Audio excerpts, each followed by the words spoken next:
पिता परमात्मा सदगुरु मौला ने मनुष्य शरीर सर्वोत्तम शरीर दिया है। ऐसा शरीर जिसका बराबरी, जिसकी तुलना किसी और से नहीं की जा सकती। और ये शरीर में जीवात्मा रहते हुए अगर परमपिता परमात्मा का नाम जपे, सुमरन करे, तो आवागमन से मोक्ष मिले, जन्म मरण से मुक्ति मिले और वो तमाम खुशियां हासिल करे जो मनुष्य शरीर के लिए मालिक ने मुकर्रर की हैं। इंसान चाहे तो इंसान से भगवान तक का सफर तय कर सकता है, पर यह तभी संभव है अगर इंसान अल्लाह वाहिगुरु राम का नाम जपे। मालिक का नाम जपना किसी और जोनी के लिए संभव नहीं है।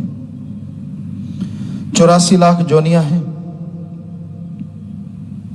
इनमें रहते हुए जीवात्मा भक्ति इबादत कर सकती है तो काल महाकाल की। जिसने ब्रह्मा जी, विष्णु जी, महेश जी को बनाया है, सभी देव फरिश्तों को बनाया है, उस ओंकार, उस Waheguru God, supreme power God को सिर्फ और सिर्फ मनुष्य ही देख सकता है, मनुष्य ही उसकी भक्ति कर सकता है और किसी के लिए संभव नहीं है। कई बार ये बात आती है, कुछ रूहें मालिक के नजदीक पहुंचती हैं, कुछ नजदीक होके भी दूर हो जाती हैं। इसकी क्या वजह है? ये कहा जाता है कि संस्कारी रूहें होती हैं। संस्कार कैसे बनते हैं? क्योंकि और जन्म में तो मालिक की भक्ति हो ही नहीं सकती। और जन्म में भक्ति हो सकती है, ये संभव है। आपको बोला काल महाकाल त्रिलोकी नाथ की भक्ति, पर कोई भी जीवात्मा किसी भी शरीर में रहते हुए पिछले जन्मों में अगर भक्ति करती है, चाहे वो त्रिलोकी नाथ की ही क्यों ना हो, पर वो जीवात्मा तो यही सोच के करती है कि मेरा मालिक है, परमपिता परमात्मा है। क्योंकि सभी पक्षी, सभी पशु, सभी पेड़ पौधों में ऐसा नहीं पाया जाता। तो जो भी उन जोनियों में रहती हुई आत्मा मालिक की भक्ति करती, चाहे वो काल महाकाल की ही क्यों ना हो, तो उस भक्ति का अच्छा फल उसके संस्कारों में लिख दिया जाता है। तो जन्मों जन्मों की गई भक्ति अच्छे संस्कार कहलाते हैं और वो जीवात्मा मालिक के अति करीब पहुंचती है। इस जहान में, उस जहान में परमानंद, लज्जत, खुशियां लेती रहती है। और कई बार होता है, इंसान ऐसा लगता बड़ी सेवा करता है, परमात्मा का नाम भी जपता है, लेकिन बाद में वो आदमी इतना भटक जाता है, इतना दूर चला जाता है कि सत्संग में नहीं आता, लोगों को राह दिखाने वाला कि मेरे को चमत्कार होता है, कदम कदम पे मालिक मुझे बताता है, ये है, वो है, फलां है, और बाद में उसका पता ही नहीं चलता, वो इंसान भगवान को तुच्छ समझने लगता है। तो ऐसे लोगों के भी संचित कर्म होते हैं और इस जन्म के भी कर्म। संचित कर्म उन शरीरों में रहते हुए वो पाप कर्म में लगे रहते हैं।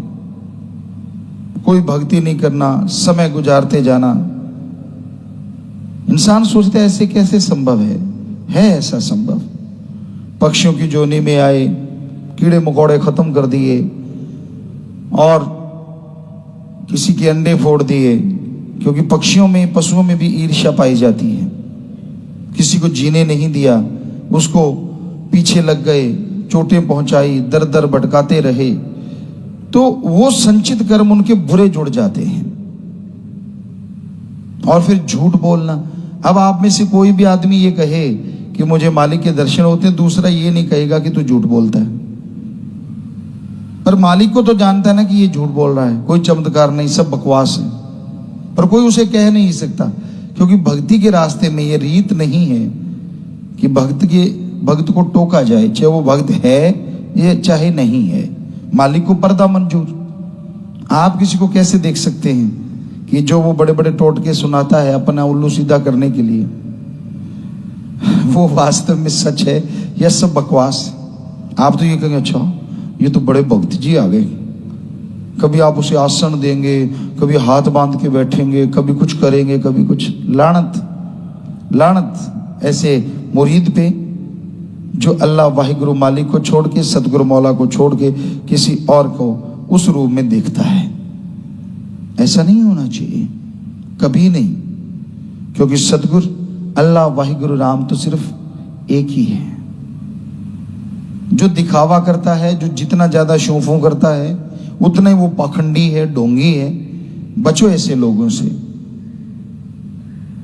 तो उसके यही संस्कार, क्योंकि पिछले जन्मों के बुरे जुड़े थे, इस जन्म में झूठ बोलता रहा अल्लाह के नाम पे, वाहिगुरु सतगुरु मौला के नाम पे, झूठ पे झूठ, झूठ पे झूठ, झूठ पे झूठ, तो उसकी बेड़ी में बट्टे डल जाते हैं और एक दिन बेड़ी मझधार में डूब जाती है, कुलें डूब जाती हैं। तो ये वजह होती है। कई बार लोगों के दिमाग में चलता है यार ये कैसे होता है? तो इस तरह से ये संभव है। मनुष्य शरीर में इंसान से भगवान बना जा सकता है, और मनुष्य शरीर में ही इंसान से आदमी शैतान से भी आगे निकल जाता है। इसलिए अपने दिमाग को मालिक के सुमरण में लगा के रखो, भक्ति इबादत में लगा के रखो। ओवर स्मार्ट कभी ना बनो। अपने आप को ये मत समझो कि मैं पता नहीं क्या चीज हूं। उसने बनाया है, तू वही चीज है, और वो जब मर्जी वापस बुला ले, ऐसी ही तू चीज है। तेरे बस में कुछ नहीं है। तेरे बस में है कि तू अपने अच्छे कर्म बना ले चाहे बुरे बना ले, वो भी भगवान के वचनों की वजह से। तू खुद मुख्तियार है, मर्जी का मालिक है, तू सरदार है, मुखिया है। इसलिए अच्छे कर्म कर, अपने आप को अहंकारी मत बना। मुझे सब पता, मैं जानता हूं, मुझे ये मुझे वो। कभी भी डायरेक्ट इनडायरेक्ट अल्लाह वाहिगुरु राम की निंदा ना करो, क्योंकि वो अपनी बेड़ी में बट्टे डालने के बराबर है। उपमा करो मालिक की, उसकी भक्ति की, सतगुरु अल्लाह वाहिगुरु राम की, क्योंकि उसकी उपमा जो वाहिगुरु की उस्तत करते हैं, मालिक उन्हें अंदर बाहर कोई कमी नहीं छोड़ते। इसलिए उस ओम, उस राम, अल्लाह वाहिगुरु ईश्वर की हमेशा भक्ति करो, इबादत करो, सुमरन करो, भला मांगो सबका। कभी अपने आप को मन के हाथों मजबूर ना करो। मन भक्ति मार्ग पे चलने वो गए बन जा सोना। अभी मौका होता उसी टाइम कोई ना कोई पेचा चला देता है। पतंग उड़ाया करते थे हम लोग, राजस्थान के उस एरिया में कोई पतंग उड़ाना नहीं जानता था। 1972-73 की बात है। तो हम पंजाब में आए, देखा लोग पतंग उड़ा रहे हैं, एक दो को बनाते देखा। मालिक ने रहमत की, हमने भी जाके वहां पतंग बनाए। सारा गांव इकट्ठा हो गया, ये क्या बन रहा है, और उससे उड़ाया गया। तो फिर तो गांव में पूरा शोर मचा कि ये क्या चीज है जो उड़ रही है। तो कहने का, और फिर उसमें बच्चे उड़ाना सीख गए, फिर पेचा डालते, एक दूसरे का पतंग कट जाता। तो वैसे ही मन ऐसी जालिम ताकत है, जब आप रूहानियत के रास्ते पे स्मूथ जा रहे हैं, लग रहा है कि आप मालिक की खुशियां ले लेंगे, बीच में ऐसी कोई ना कोई बल डालेगा, ऐसा पेचा डालेगा, आपकी पतंग कटती तो नहीं क्योंकि सतगुरु मौला का हाथ है, पर डिकडोले बहुत खाती है। तो इसलिए मन का पता नहीं किस रूप में प्रकट हो जाए, कोई पता नहीं किस रूप में आपको गिराना शुरू कर दे। तू तो है ही ऐसा, तू नहीं आगे जा सकता, तू तो बेकार, तू तो फला, तू नहीं ये किया, तूने वो किया। जिसका सतगुरु मौला यार हो, जब यारी अल्लाह वाहिगुरु राम से लगाई है, तो इन बातों के चक्कर में पड़ना ही क्यों कि ठीक है मैंने उसको सौंप दिया, मालिक तू जाने, तेरा काम जाने, अच्छे कर्म करूंगा, भक्ति करूंगा, सेवा करूंगा, तो रहमत करना। बस अपने आप वो रास्ते पे लेके जाएगा, जीते जी खुशियां दिलवा देगा और मरणोपरांत संभाल जरूर करेगा।